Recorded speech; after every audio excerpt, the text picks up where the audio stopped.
레위기 23장 9절에서 우리 14절, 레위기 23장 9절에서 14절 다 찾으셨으면 큰 소리로 아멘 합시다. 그게 큰 소리예요. 아멘. 시작. 아멘. 미리 아멘 하고 우리 9절부터 14절까지 한 절씩 교독합니다. 여호와께서 모세에게 말씀하여 이르시되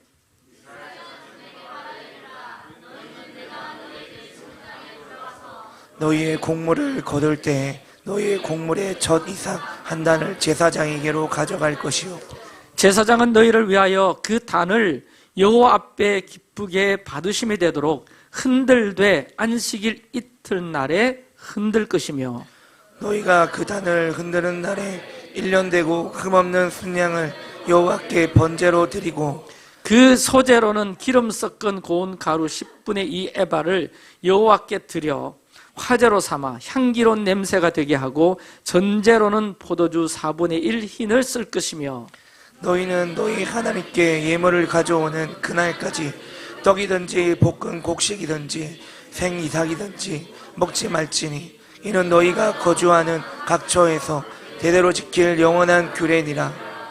아멘. 아멘. 네. 자, 오늘 말씀의 제목이 어떤 제목입니까? 한번 읽어주세요. 초실절 부활의 삶입니다. 한번 읽어주세요. 시작. 초실절은 여호와의 절기입니다. 여호와의 절기. 여러분 절기 우리 지난번에 배웠죠? 모에드. 하나님의 약속의 시간. 하나님께서 만남의 시간을 정하신 그날이 절기입니다. 할렐루야. 굉장히 하나님의 중요한 시간표를 담고 있고 구속사에 인류 구속을 위한 예언적 시간표가 담겨 있는 것이 절기인 것이죠. 자, 그렇다면 우리 주님께서는 6월절에 뭐 하시고? 죽으시고. 맞습니까? 네, 아멘. 6월절에 죽으시고 무교절에 장사되시고 초실절에 뭐 하셨을까? 부활하셨습니다. 할렐루야. 다시 한 번 더 6월절에 답을 좀 이야기해봐. 예, 좀 마음을 좀 편하게 가져세요. 오늘 부활주일인데 다시 틀려도 괜찮으니까 6월절에 무교절에 장사되시고 초실절에 부활하셨습니다. 할렐루야. 그러므로 이 초실절은 예수님의 부활에 해당되는 아주 중요한 절기입니다. 그 유대력으로 오늘이 초실절 기념주일, 초실절은 지난주 초에 이렇게 지나갔지만 주일은 오늘 기념주일로 지킵니다. 참 원래는요 이 교회력으로 오늘이 부활주일이자 유대력으로 초실절 기념주일로 아기가 잘 맞아가지고 참 좋은 것 같아요. 근데 어떤 해는 이게 한 주나 두 주 차이도 날 수도 있습니다. 근데 그동안 이 교회가 지켜왔던 이 부활주일, 이 부활주일을 어느 날로 잡을 것인가, 어떻게 부활주일을 잡는가 하니까 춘분이 지난 보름달 그 다음 주. 어렵죠? 자, 춘분이 지난 보름달 그 다음 주일을 부활주일로 지켜요. 그날이 오늘입니다. 이 교회력 계산하지 않으면 부활주일이 늘 좀 3월달에 있다가 뭐 4월달에 있다가 4월주일에 있다가 이렇게 달라지죠. 이게 기준이 춘분이 지난 보름달 그 다음 주. 근데 사실 그 이날로 지키는 부활절, 영어로 이스터라고 이야기하는데 오늘 저는 이 이스터에 대해서 좀 태클을 좀 걸까 합니다. 이스터. 오늘 아침에도 제게 이제 카톡, 이모티콘이 왔습니다. 해피 이스터. 이래가지고 막 이제 우리 아는 지인으로부터 오늘 부활을 기념하는 그런 어떤 이모티콘이 팍팍팍 날려오고 막 그랬는데, 사실 우리가 이스터라고 하는 이 부활절로 지키는 이 개념은 여러분 뭐 알고 계신 분도 계시겠지만 사실 이게 기독교의 오랜 전통이라기보다 로마 카톨릭의 혼합주의 영성에 가깝다는 걸 알 필요가 있습니다. 자, 우리가 잘 아는 대로 기독교가 로마의 콘스탄틴 대제에 의해 가지고 AD 313년에 기독교가 정식 로마의 국교로 공인이 되는 거죠. 그러니까 기독교가 공적으로 공인되자마자 믿는 사람, 안 믿는 사람 할 것 없이 다 로마 시민들은 전부 교회에 등록이 되어야 되고 소속이 되어야 되고 교회를 가야만 했습니다. 뭐 마음으로 믿든 안 믿든. 근데 기독교가 상당히 빨리 부흥하는 종교라는 것을 발견한 이 콘스탄틴 대제가 정치적으로 이것을 이용해서 모든 사람들을 기독교라고 하는 종교로 통합하여 다스리기를 원했던 것이죠. 그래서 이 종교가 뭐 기독교로 통합된 것, 이거 나쁜 것은 아니었지만, 근데 안타까운 것은 그 기독교 안에 가장 중요한 하나님의 시간표인 절기가 그때부터 사라지기 시작했다는 겁니다. 그러니까 AD 313년 그 이전에는 뭐 카타콤에 있었던 어디 있었던 이 유대력에 의한 그 절기로 초실절도 지키고 유월절도 지키고 무교절도 지키고 이래 왔는데, 이제 로마 이 콘스탄틴 대제가 기독교를 공인하는 그때부터 그 절기가 싹 빠지기 시작했다는 거예요. 하나님의 시간변 절기가 사라지기 시작했다. 그러면서 절기를 변형을 시키는데, 근데 오늘날도 뭐 예수 잘 믿으면 되지 뭐 절기를 왜 지켜야 하느냐? 우리 전통교회에서는 절기를 그렇게 뭐 중요하게 생각하지도 않고, 저도 뭐 무교절, 뭐 유월절 막 그런 게 있었다 정도만 알지 그 절기를 지키지 않았지 않습니까? 지금도 마찬가지예요. 그런데 우리가 그 절기를 알면 알수록 거기에 담긴 계시와 예언적 시간표와 말씀들, 하나님의 구속 계획을 알면 알수록 너무나 놀라운 사실들을 우리가 자꾸 눈뜨게 되는데, 이 절기를 변형시키는 일이 이제 그때부터 일어났는데요. 그들은 교묘하게 절기들을 다 없애버리고 절기 대신 가령 예를 들어서 크리스마스라는 것을 만들어내고, 예수님 크리스마스 탄생일을 지키라는 것 성경에 있나요? 없습니다. 예수님 부활한 날을 딱 지정해가지고 이 날을 부활절로 지켜라 성경에 있나요? 없나요? 없습니다. 물론 나쁜 건 아니죠. 우리가 메시아 탄생을 기념하는 게 나쁜 것은 아닙니다. 하지만 없는 것을 기독교 절기로 만들어 냈다는 거예요.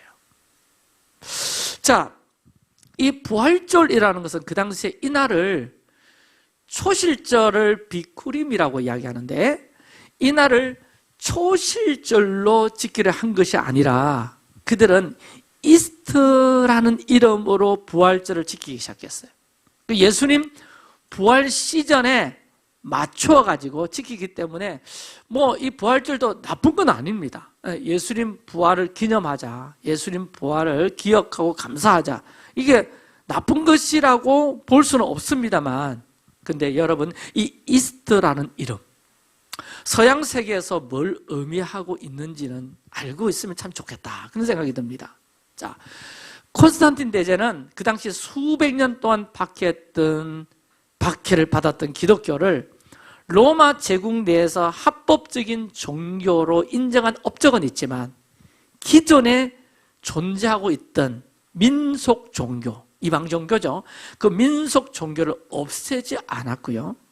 민속 종교는 당시 하나의 문화로서 깊이 뿌려 내려지는 어떤 삶 속에 있는 그런 어떤 문화였기 때문에, 이것 없애면 민중들이 불만이 일어날까 싶어가지고 그 당시에 존재했던 중동과 지중해 연안에 존재했던 이스트라는 그 문화를 기독교 안으로 가져오기 시작했다는 겁니다. 자, 그럼 이스터가 뭐냐? 이스트. 우리가 해피 이스터 그러는데, 당시 이 슈타르라고 하는 바벨론의 풍요의 신, 혹은 다산의 신, 혹은 부활의 신인 이 슈타르 신을 섬기는 그 당시의 민속 이방 종교였다는 겁니다. 그것은 우리 성경에서는 가나안 땅의 아세라 신, 아스타로트 신, 이 모든 것이 이슈타르라고 하는 부활의 신으로 변형된 모습으로 나타났고요. 로마 시대에 그것이 민중 종교로서 뿌리를 내리고 있었다는 것이죠. 그래서 이 콘스탄틴 대제는 종교학자들을 다 불러 모아서, 소위 이제 기독교 학자라는 사람들 불러 모아가지고, 우리가 초실절 대신에 부활절로 지키면 되지 않겠느냐. 그렇게 하면서 이스터라는 이름으로 변형시켜 나갔던 것이죠. 근데 사실 알고 보면 이건 이방신을 섬기는 것이고 하나님이 가장 싫어하시는 우상 숭배와도 같은 것 아니겠습니까? 하지만 우리가 이것을 부활절로 지키기 때문에 예수님의 부활과 연관되어 있기 때문에 이것이 꼭 우상 숭배다라고 말할 수는 없어요. 하지만 부활절, 그 이스터, 그 안에 내포된 어떤 부활을 상징한다고 하는 이스터 달걀, 에그, 또 이스터 레빗, 토끼 모양, 또 어떤 이스터 바구니, 뭐 그 안에 달걀, 초콜릿, 사탕 이런 걸 주고받는 것은 사실 당시 민속 이방 종교에서 가져온 것이라는 사실 정도는 알고 있어야 된다는 겁니다. 그래서 우리 교회는 원래 달걀 안 했습니다. 조금 깨닫고 보니까 이 유래를 찾아보니까 이게 이방 종교, 로마의 당시의 민속 종교로 그 어떤 이슈타르 신, 그 신들을 숭배하던 그들이 어떤 그런 신들을 숭배하면서 달걀도 삶고 뭐 토끼 모양 뭐 풍요의 신이라고 일컫는 토끼 모양. 오늘도 제가 이모티콘 받았는데 달걀, 토끼 이런 막 있더라고. 와, 근데 그 보낸 사람이 또 목사야. 내가 이거 아니라고 말할 수도 없고, 이거 와 내가 이제 알고부터는 와 이건 조금 이제 아닌데 이런 생각이 이제 막 들더라고요. 여러분. 그렇다고 우리 교회들이 성탄절을 지키고 또 부활절 이스터를 지키는 것이 죄냐, 달걀 삶아 먹는 게 죄냐, 그건 아니죠. 의미는 좋잖아요. 우리가 예수님의 부활을 기념하자. 근데 여러분 우리가 절기에 대해서 배우는데 그 성경에 나오는 절기는 사람이 세운 게 아니죠. 하나님이 만드신 거고 하나님이 정하신 건데, 다 이방적 종교들은, 다른 나라 민족의 종교들은 다 뭐냐? 사람을 기억하고 사람이 세운 절기다. 그렇죠? 그래서 사실 성탄절도 부활절도 이거는 하나님의 부활절로 지켜라, 성탄절 지켜라 이게 아니라 사람들이 예수님의 탄생을 기념해서 성탄절 만들고, 그죠? 부활절 기념해서 초실절 그 시즌쯤에 부활절이라는 이 절기를 만들어내고, 사실 이렇게 된 거잖아요. 그 정도는 알고 있자. 그래서 죄는 아니지만 사실 우리가 이 부활절을 더 어떤 의미로 더 바라봐야 되느냐, 초실절이라는 개념으로 예수 부활을 바라봐야 되고 그 의미를 되새겨야 되고, 초실절 기념주일에 모든 죽은 자들 가운데 부활의 첫 열매로 일어나신 예수 그리스도를 기념하고 있는 주일, 오늘 부활 주일 올시다. 할렐루야, 할렐루야. 한번 따라합시다. 그게 부활은 날이 아니다, 사건이다. 뭐라고요? 부활은 날이 아니고 사건이라는, 사건. 사건이 뭐 네 가지 건수가 아니라 사건, 일어난 일이라는 거죠. 여러분, 초대교회 사도들과 부활의 주님을 만났던 성도들은요, 아까 제가 이야기했듯이 부활절, 성탄절을 기념하지 않았고요, 저들은 1년에 한 번 있는 그날이 부활절이 아니라 날마다 부활의 주님과 동행하며 살았습니다. 할렐루야. 날마다 부활절입니다. 여러분, 유월절, 무교절, 초실절, 오순절을 우리가 기념하면서 예배하지만 주님이 우리에게 절기를 주실 때는 이 날이 중요해서가 아니라 이 날이 그리스도께서 오셔서 하실 뭔가를 예표하고 있기 때문에, 하나님의 시간표를 나타내고 있기 때문에, 할렐루야, 그것을 지키라고 하신 것이죠. 그러므로 사실 오늘 우리에게 정말 중요한 것은 그날에 뭐 어떤 것을 하느냐가 아니라 지금 내 삶 속에서 십자가에 달리신 주님과 부활하신 주님이 내 삶 가운데 지금 역사하고 계시는가, 이게 부활절을 지키냐 안 지키냐는 것보다 훨씬 더 중요하잖아요. 유월절을 지키냐 안 지키느냐보다 더 중요한 것은 어린 양 되신 예수 그리스도가 내 삶 속에서 고백되어지고 그 어린 양 되신 예수 그리스도를 따라가는 삶이 내 삶에 있느냐 없느냐. 아멘. 그것이 정말 중요한 거죠. 그러니까 그 유월절 어린 양이신 예수님과 지금 내가 동행하고 있느냐는 거예요. 지금 내가 부활의 주님을 만나고 있고, 지금 나의 삶이 부활의 그 주님과 연결되어져 있느냐? 이것이 우리가 초실절, 부활절 지키는 개념에 있어서 가장 중요한 우리 신앙적 고백이고 행동이어야 됩니다. 오늘 저와 여러분의 삶에 부활의 주님을 경험하고 날마다 부활의 주님과 동행하며 사는 은혜가 있기를 축원합니다. 축원합니다. 그 부활을 바라보고 부활하신 그 주님과 함께 걷고, 부활의 주님께서 내 삶을 지키시고 능력을 나타내시고, 그래서 내 인생의 방향이 바뀌고 기준이 바뀌고 가치가 바뀌고, 그런 정말 실질적인 역사가 일어나고 있다면 우리는 부활절이 의미가 있습니다. 초실절의 의미가 있는 거예요. 그게 진짜 중요한 겁니다. 자, 한번 따라합시다. 초실절. 예수님이 부활의 첫 열매가 되시는 건데요. 자, 초실절은 어떤 날인가? 이 초실절은 말 그대로 하나님 앞에 초실, 첫 열매를 드리는 날이에요. 근데 이제 이스라엘은 이 첫 열매를 1년에 총 3번 드립니다. 몇 번 드린다고요? 3번. 이 정도는 우리가 알고 있죠. 그러니까 이 초실절은 보리 추수하고 첫 열매 드리는 날이 초실절이고, 그리고는 초실절 뒤로부터 50일 지난 오순절 날에는 밀추수하고 그 첫 열매를 드린 날이 오순절이 되겠다.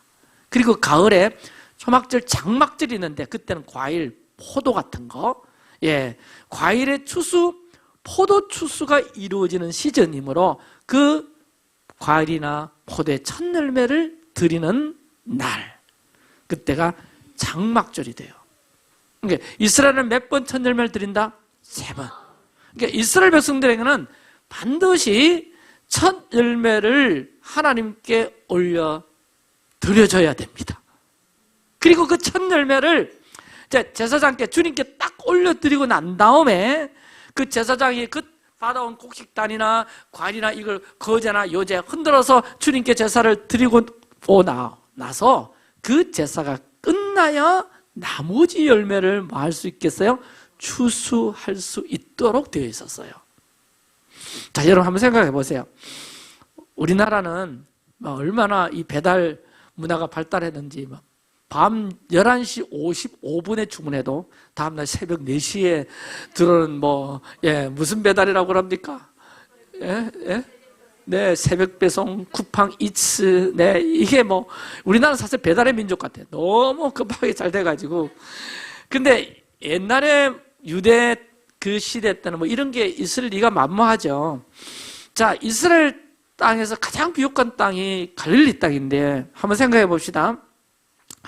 비옥한 땅 갈릴리 지역에 농장도 많고 또 가수 나무도 많고, 자, 근데 거기서 열매가 딱 익었어요. 자, 이 농사는 타이밍이 굉장히 중요하죠. 타이밍이. 제가 작년에도 잠깐 이야기했는데 딸 때 따야 되고 심을 때 심어야 되는데, 자, 처음 딱 열매가 딱 익었어. 그러면 갈릴리에는요 가장 빠른 말 배달이 있었어요. 말 배달, 파발마 이런 거 있어요. 그래가지고 갈릴리에서는 그 말이 항시 대기 상태. 그 첫 열매 따면 그 농부가 그 파발마를 이용해서 같이 막 말 타고 어디로 갈까? 예루살렘으로 달려가요. 막 달려가요. 그러면 이 첫 열매가 올 때쯤이면 제사장들이 다 기다리고 있겠죠. 그래서 그 말이 오면 첫 열매 딱 던져주면 그거 딱 받아가지고 빨리 성전에 가서 주님 앞에 거제와 요제로 막 흔들어서 제사를 드립니다. 자, 그러면 첫 열매가 들어졌으니까 그 농부는 다시 파발마와 함께 다시 갈릴리로 돌아가서 그 다음 뭐 할 수 있어요?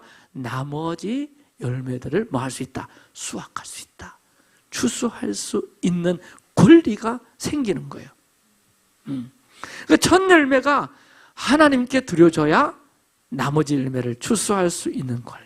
근데 이게 늦어지면, 첫 열매 드리는 것이 늦어지면 어떻게 될까요? 농사 타이밍 놓칠 수 있고요.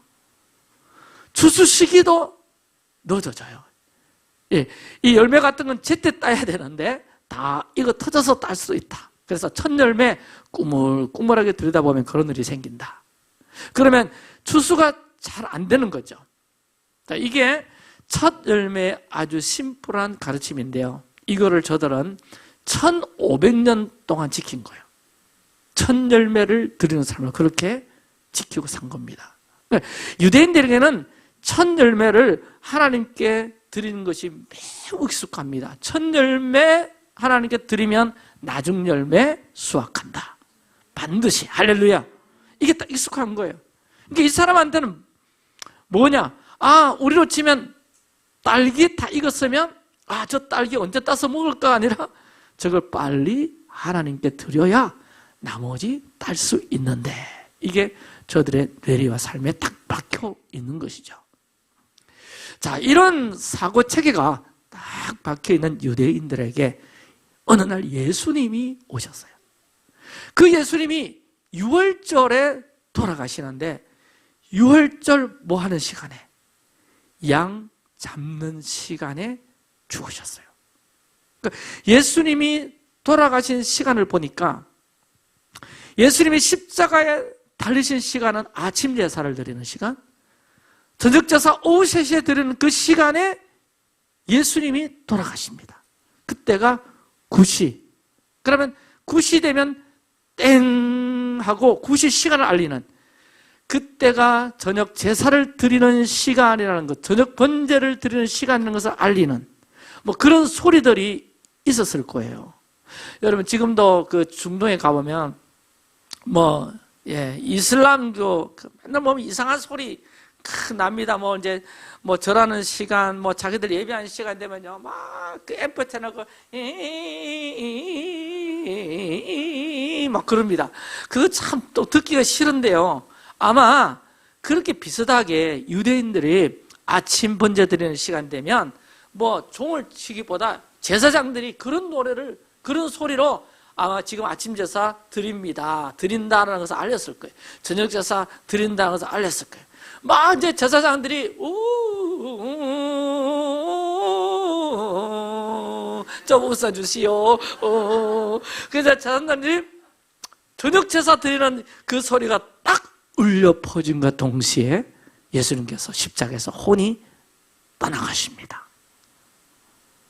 그러면 그 밑에서 예수님의 죽음을 경험했던 어떤 예언적 계시가 열렸던 유대인들은 유월절 양 잡는 시간에 정확하게 죽으시는 예수님을 보면서 저분이 유월절에 어린 양 아니신가, 이런 직감이 온 유대인들이 있었을 거예요.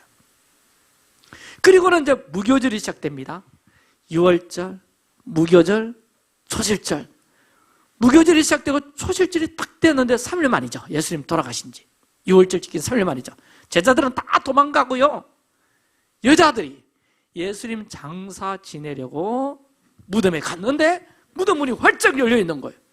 예수님이 없어요. 시체가 없어요.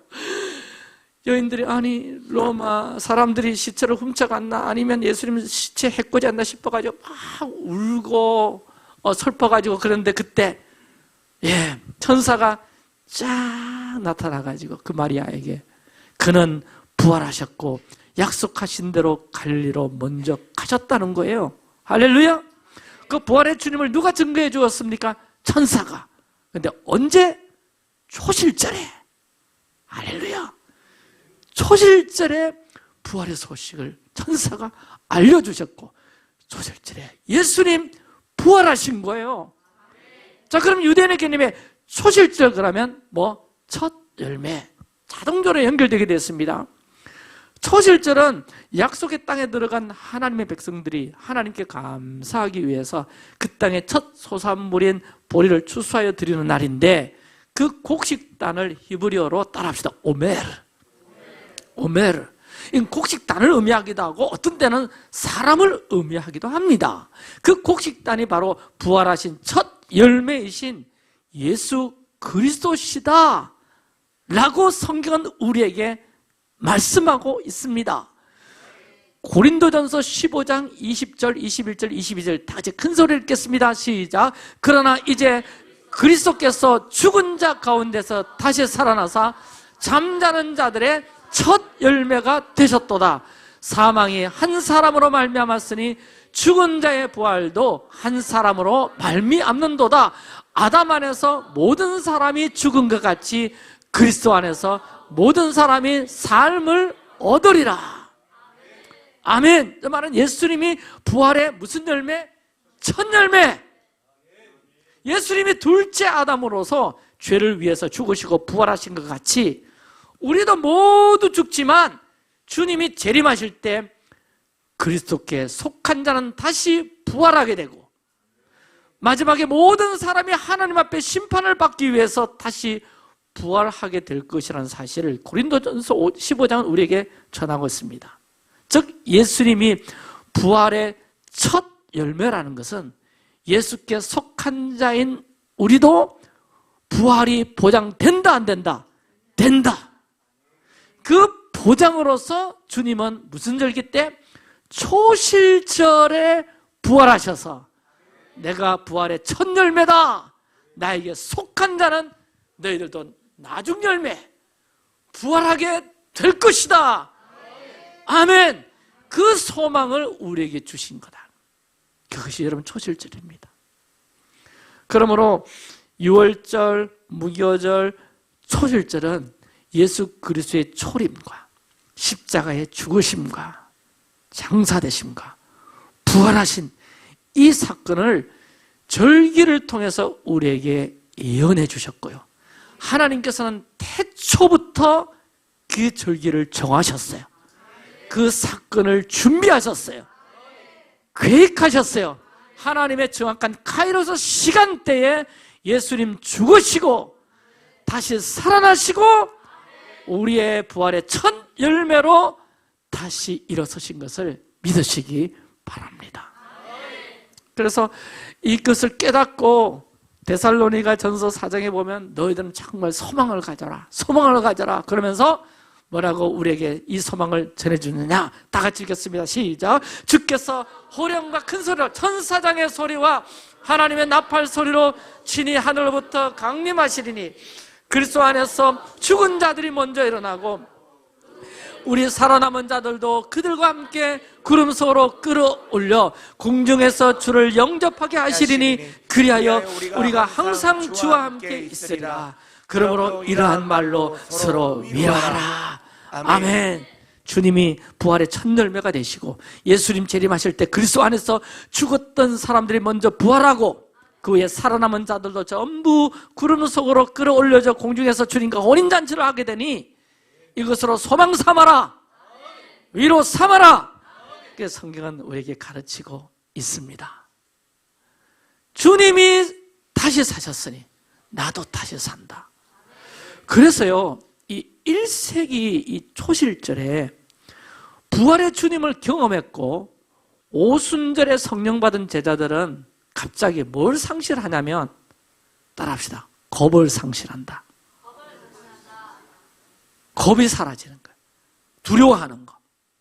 여러분, 예수님의 제자들이 십자가를 피해서 왜 도망갔나요? 자기도 죽을까 봐. 그렇죠? 그러니까 도망가. 얼마나 무섭겠어요, 십자가 그 일이. 자기도 죽을 수 있다고 생각하니까 다 도망가야죠. 근데 부활의 복음이 없으니까, 부활을 생각해 본 적도 없으니까 제자들도 이런 생각을 했어요. 예수님 죽으면 나도 끝이다. 내 인생 다 날아가는구나. 그런데 그 부활의 주님을 만났어요. 첫 열매로 부활하신 주님을 만났어요. 그러자 어떤 일이 일어나냐면, 아, 나도 부활의 열매로 추수되겠구나. 그러면서 갑자기 부활신앙이 훅 들어왔어요. 할렐루야. 아멘. 부활의 주님을 만나고는 또 주님이 어떤 말씀을 하셨는가, 그 말씀이 딱 생각났는데, 요한복음 11장 25, 26 베다니에서 나사로 그 가정 앞에서 주님께서 나사로의 죽음 앞에 이렇게 말씀하셨잖아요. 같이 읽겠습니다. 시작. 예수께서 이르시되 나는 부활이요 생명이니 나를 믿는 자는 죽어도 살겠고 무릇 살아서 나를 믿는 자는 영원히 죽지 아니하니 이것을 네가 믿느냐? 아멘. 믿습니까? 믿습니까? 그때 이 부활의 주님을 만난 제자들이요, 바로 깨달은 것이 아니라 부활의 주님을 만난 제자들이 50일 후에 오순절날 성령을 경험하고부터는 그 성령의 능력으로, 이야, 예수님이 부활하셨으니 나도 부활하고 있구나, 죽어도 살겠구나, 영원히 죽지 않겠구나, 전에 주님이 저렇게 말씀하셨지, 죽어도 살 거라고. 그러자 보세요, 그 부활의 주님을 만난 제자들은 그때부터 겁이 없어져요. 죽을까 봐 두려워하지 않는 거예요. 왜? 누가 예수 믿는다고 죽인다 그럼 그래? 죽여봐라. 복음 막 전하러 다니는데 너 복음 전하면 죽일 거야. 근데 예전에는 다 도망갔거든요. 근데 그 부활의 주님을 만나고 자기도 부활할 것에 대한 부활 신앙의 믿음이 생기니까 이제는 겁이 없어지면서 죽여라, 나도 부활할 거다.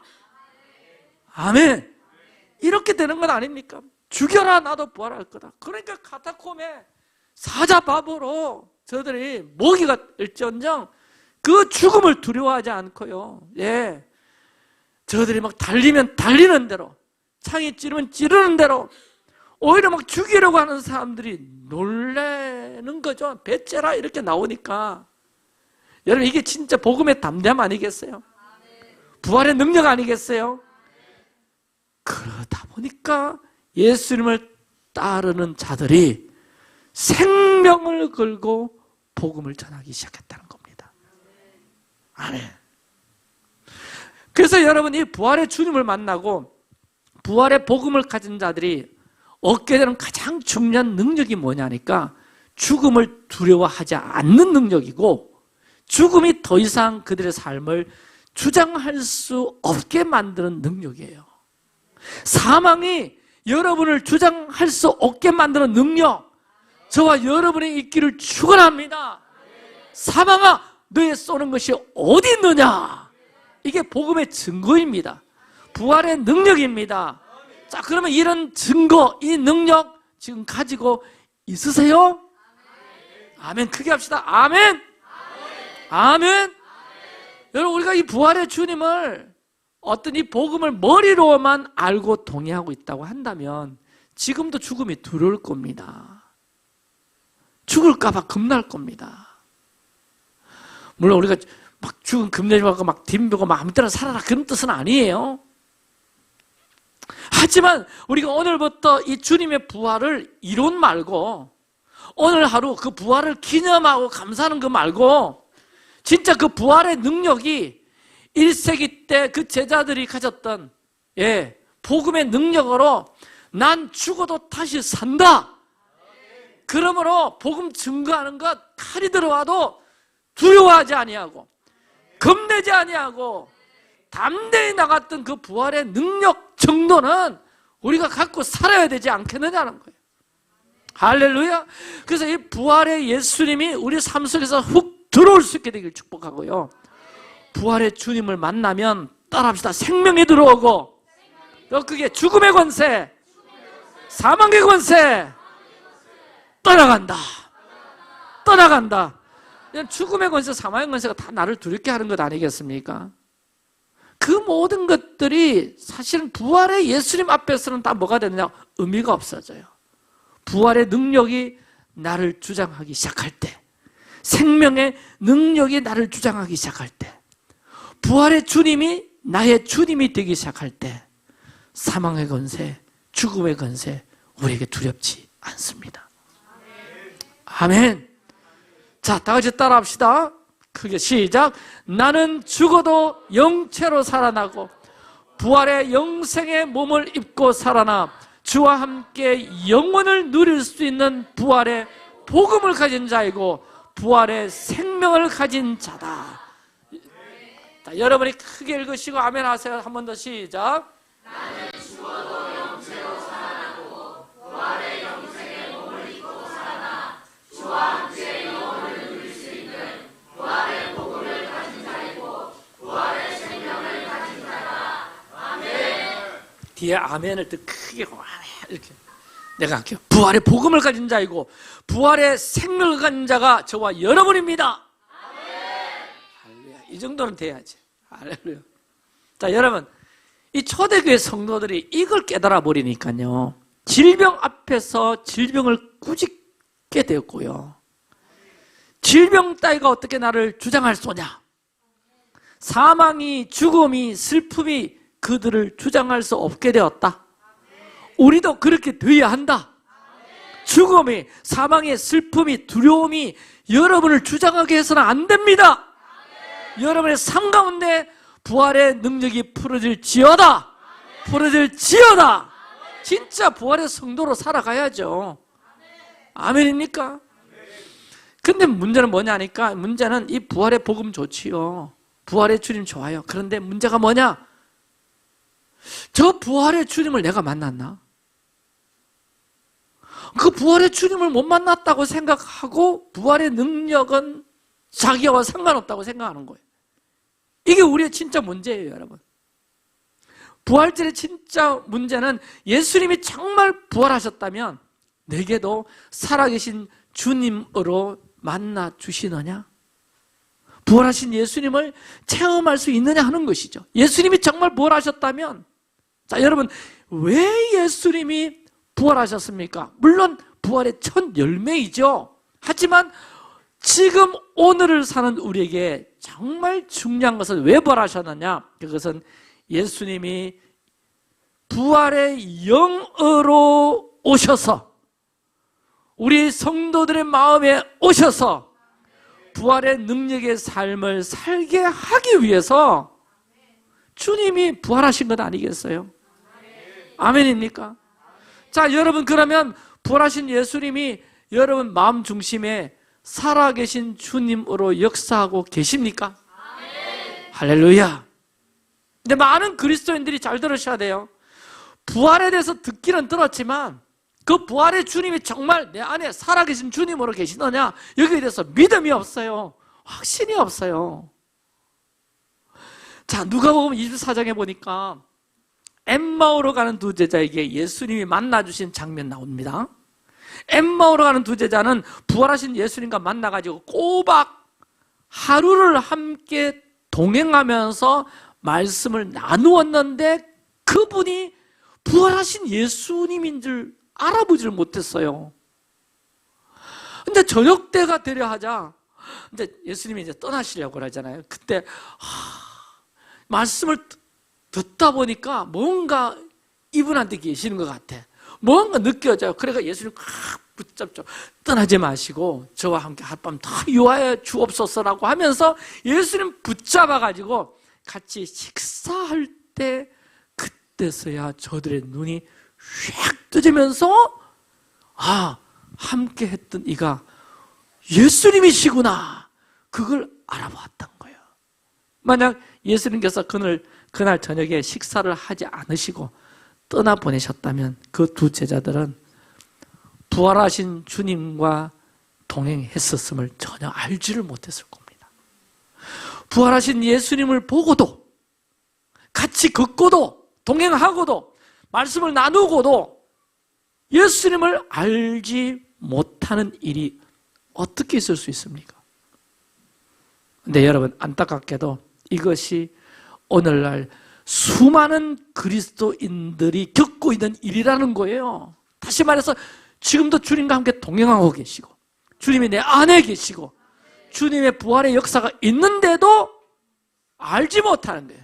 내가 지금 부활의 주님과 동행하며 살고 있던 사실을 깨닫지를 못하는 게 이 두 제자처럼. 자, 많은 그리스도인이 예수님이 십자가에서 죽으셨어, 나의 죄를 위해서 3일 만에 부활하셨어, 그거 믿어요. 믿고 있다니까. 여러분들 믿나요? 안 믿나? 아멘 하는 사람들은 아직도 알쏭달쏭한가? 예수님 죽으시고 다시 살아난 거 믿습니까? 확실히 믿습니까? 또 많은 그리스도인들이 예수님이 깊이 생각이 나고요, 우리가 살아가는데 교회 떠나면 생각나지 않을 줄 알았는데 이상하게 오늘은 막 설거지 하는데도 예수님 생각나고 예수님 찬양하고 싶고 예수님께 기도하고 싶고 예수님 생각하고요.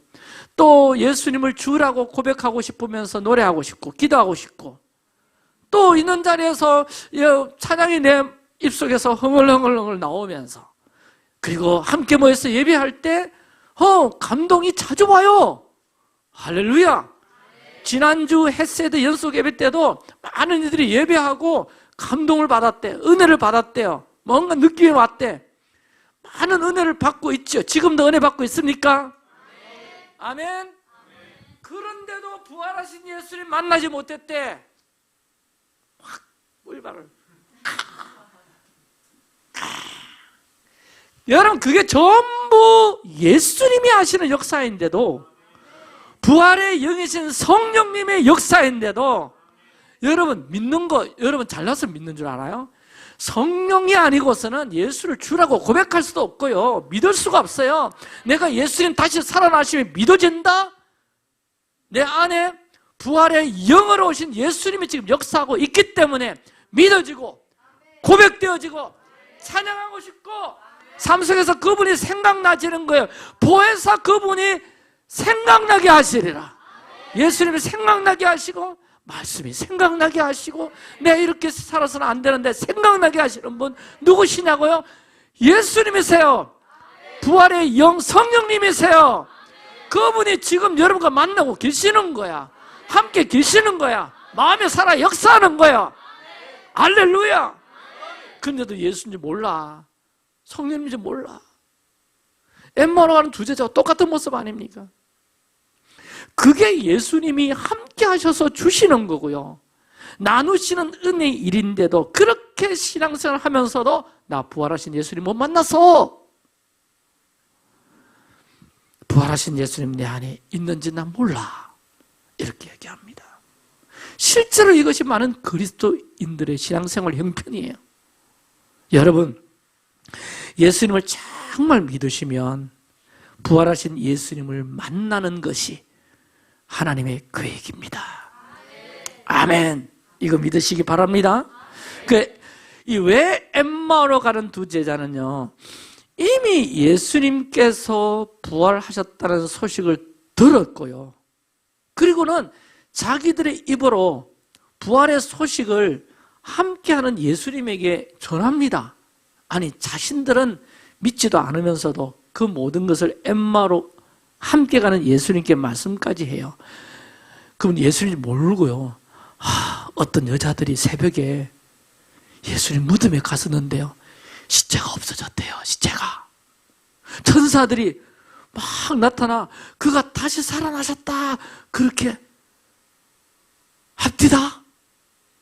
지금 누구 보고? 예수님 보고. 그러자 이 말을 들은 예수님께서 뭐라고 책망하시느냐? 누가복음 24장 25절 밀어나고 선지자들의 말한 모든 것은 마음에 드디 믿는 자들이요. 따라합시다. 마음에 드디 믿는 자. 이게 우리들의 이야기입니다, 여러분. 이게 우리들의 모습임을 깨달으셔야 돼요. 사실 우리가 예수님의 역사로 지금까지 살아온 것 아닙니까? 예수님 믿게 된 것, 오늘 이 리빙처치 이 자리에까지 온 것은 부활하신 주님이 우리를 여기까지 인도하신 건 아닙니까? 그런데도 나는 예수님 모르겠다, 예수님 못 만났다, 2000년 전에 부활하셨는지는 모르겠지만 지금 내 마음에는, 내 삶에는 안 계신다. 왜 이렇게 믿고 있느냐? 그건 예수님의 말씀을 믿으려고 하는 그 마음이 없기 때문에, 그 마음이 둔해져 있기 때문에 그런 거예요. 무슨 뜻 알겠어요? 이야, 이게 저와 여러분의 지금 모습인 겁니다. 말씀에 믿음으로 반응하지 않으니까 주님께서 역사를 못하는 겁니다. 여러분에게 살아계심을 보여주실 수가 없는 거예요. 여러분이 정말 하나님의 그 약속의 말씀, 토라의 말씀을 믿음으로 오늘도 반응하면 반드시 예수님이 여러분과 함께 계시는 것을 체험으로 알고 감동으로 알고 은혜로 알고 고백이 나타나고요. 증거들이 나타나고요. 그것이 예배로 드려지게 되고요. 기도로 선포되어집니다. 아멘. 그리고 예수님을 친밀하게 인격적으로 만나게 되어 있습니다.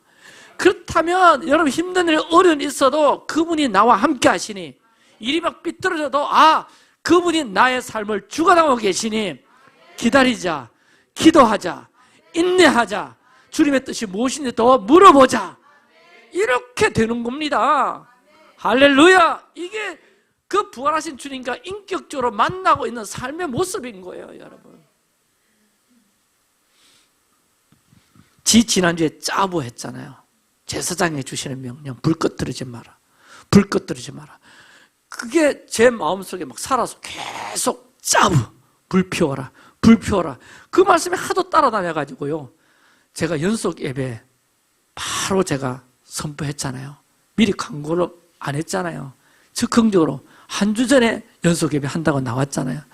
우리 목사님은 너무 무계획적이야. 적어도 한 달 전부터는 광고도 하시고 준비도 시키려 되는데, 아니 갑자기 기도 올거면 다음 주부터 바로 연속 예배 한대. 저녁에 3시간씩 막 예배팀만 모아가지고 또 저쪽 방에는 또 뭐 통성기도 음악 틀어가지고 막 오라고 막 이렇게 한대.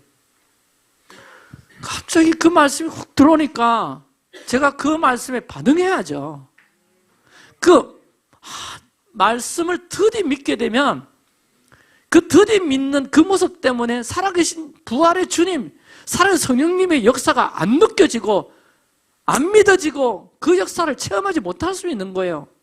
그래가지고 바로 그 다음 주 연속 예배 열고 통성기도 자리 만들고 말씀에 반응했더니 정말 주님이 새롭게 만나주신 자리, 물론 여기 연속 예배 자리에서도 감동이 있었지만 저쪽에요, 몇 분 안 왔습니다. 통에 자복할지어다. 엎드려 버쳐. 그런데 1시간 반 잠깐 앉아 있었지만요, 기도했지만 같이 우리 성도들과 통성으로 기도할 때 제 마음에 새로운 울림과 감동들이 막 밀려오는 걸 너무 많이 느끼게 됐습니다. 할렐루야. 이렇구나. 주시는 말씀에 반응하니까 주님이 오늘도 새롭게 만나주시는구나. 새로운 은혜가 있구나. 할렐루야. 자, 여러분, 오늘 이제 초실절 기념주일이죠. 초실절이 지나고 난 다음에부터 오메르 카운트가 있어요. 처음 듣죠? 자, 따라서 오메르 카운트. 이게 오메르 카운트는 이스라엘의 아주 중요한 전통 중에 하나인데, 초실절에 곡식의 첫 수확인 보리 한 단, 오메르를 성전에 바친 다음 날로부터 50일째 되는 날, 그러니까 밀수확을 기념하는 오순절까지 그 날짜를 유대인들 매일 세웠답니다. 오메르 1, 오메르 2, 초절 오늘 지나면 오늘 기념주일부터 시작하면 오늘 정부터 1, 내일은 오메르 2, 모레는 오메르 3 하면서 50일을 기다리면서 세는 거예요. 이는 다가올 풍성한 수확에 대한 기대와 감사를 표현한 행위였고요.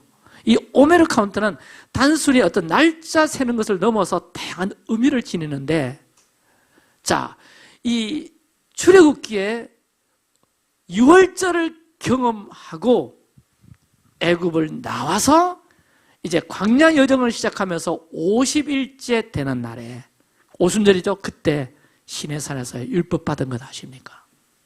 여러분, 오순절은 성령 강림한 것만 여러분 알지 말고, 율법을 수여받은 날이 오순절이구나.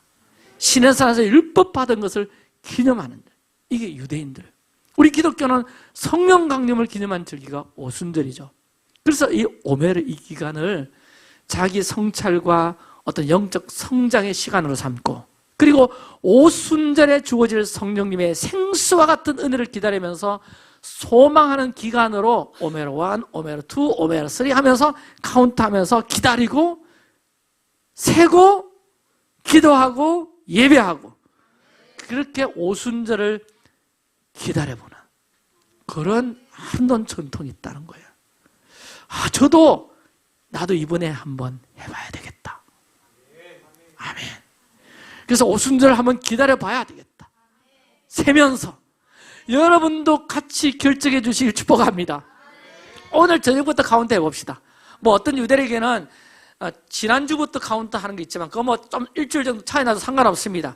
오늘 저녁부터 카운트 해서요 40일 동안에는 각자 부활의 주님과 동행하시고 자꾸 부활의 주님과 함께 걸으려고 하고 부활의 주님께서 제 마음에 감동으로 주시는 것 있거든. 그거 반응하려고 그러고 순종하려고 그러고 그렇게 해서 40일 동안 저는 깨어서 기도하면서 반응할 거예요.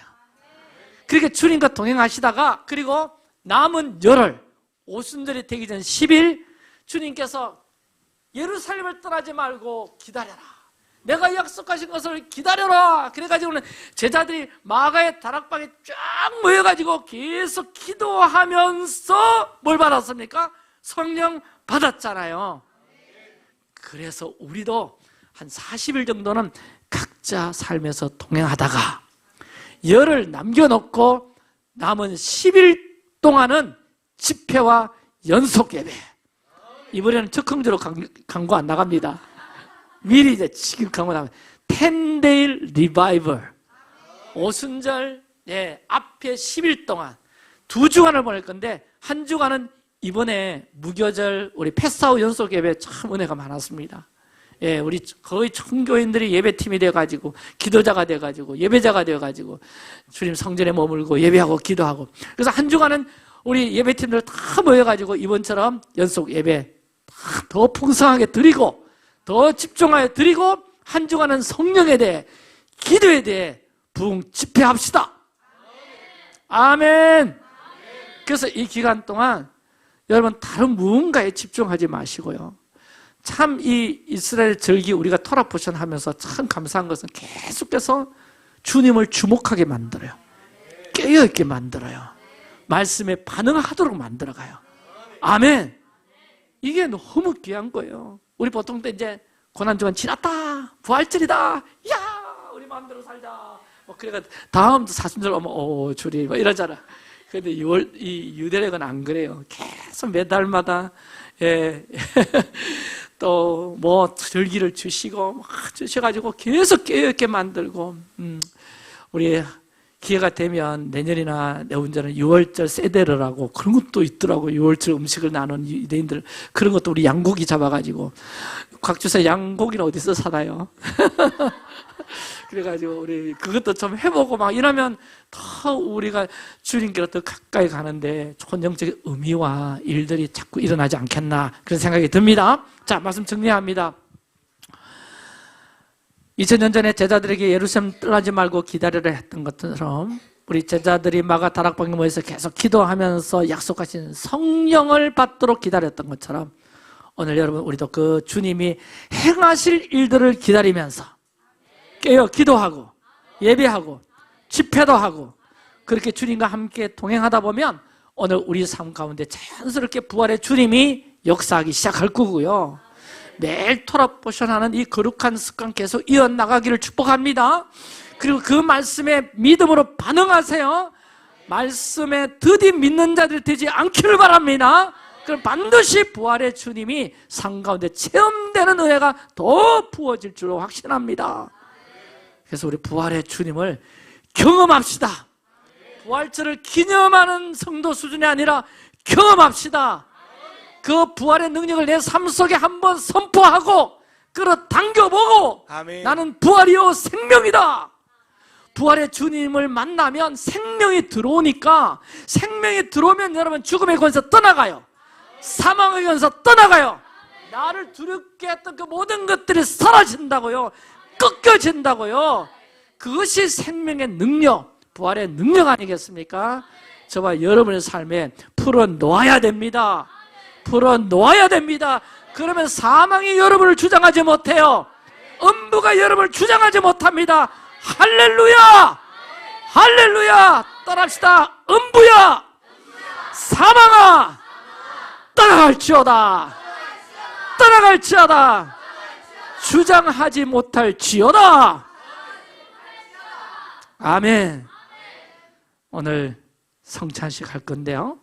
오늘 떡과 잔을 나눌 때 오늘 떡 특별히 맞자를 준비했어요.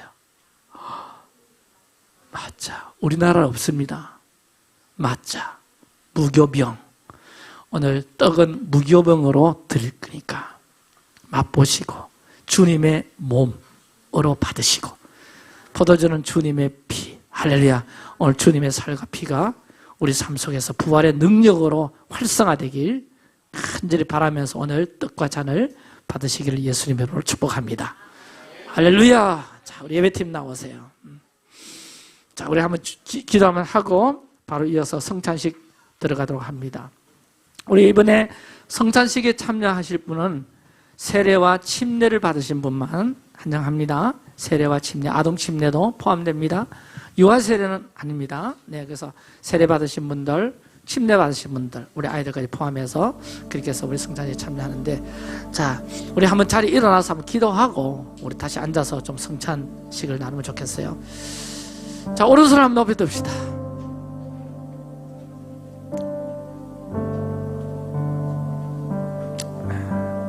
여러분 눈을 정히 감고요.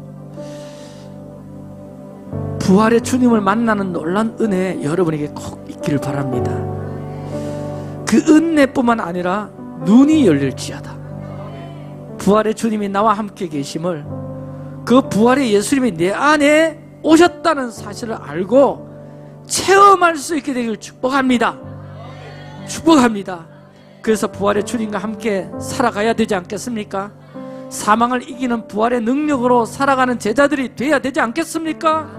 부활절을 마냥 기념만 하고 기억만 하고 부활했던 사실을 믿는 그 수준에서, 동의하는 그 수준에서 벗어나야 될 줄 믿습니다. 부활의 주님을 만났사오니 부활의 주님의 그 능력이, 부활의 주님의 그 권세가 주님 내 삶 속에 나타나게 하여 주옵소서. 아멘. 그 능력으로 살아가게 하여 주옵소서. 아멘. 부활의 예수님이 내 안에 체험되게 하여 주옵소서라고 우리 한번 주여 외치고 기도합니다. 주여,